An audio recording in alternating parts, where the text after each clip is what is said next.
Mabilis na umaksyon ang lokal na pamahalaan para tulungan ang mga residenteng naapektuhan ng pagsabog ng Bulkang Kanlaon.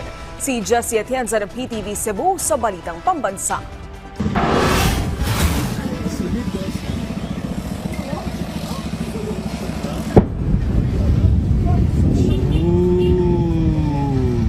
Nakuna ni Gerd Suwangke ang tunog ng pagsabog at pagbuga ng makakapal na usok ng Kanlaon Volcano.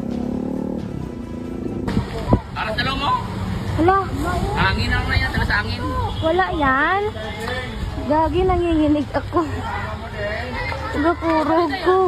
Nabalot ng takot ang mga residente sa pagsabog ng bulkan na itinaas sa Alert Level 3. Mabilis na nanawagan ng evacuation ang alkalde ng Canlaon City sa mga residenteng nakatira malapit sa paanan ng bulkan.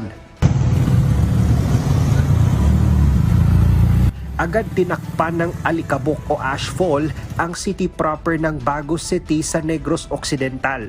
Inabisuhan ng lokal na pamahalaan na magsuot ng face mask ang mga mamamayan. Sa bayan naman ng La Castellana, Negros Occidental, 6 na evacuation centers ang itinalaga para sa mga evacuees, kung saan inaasahang nasa mahigit 40,000 individual ang apektado. Ayon sa DSWD Region 7, handa na ang halos 85,000 family food packs at 28,000 na mga non-food items na ide-deploy sa Canlaon City.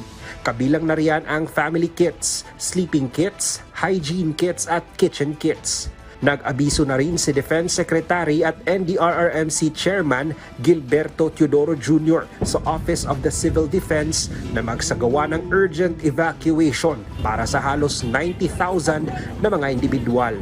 Mula sa PTV Cebu, Jessie Atienza para sa Balitang Pambansa. Gagi.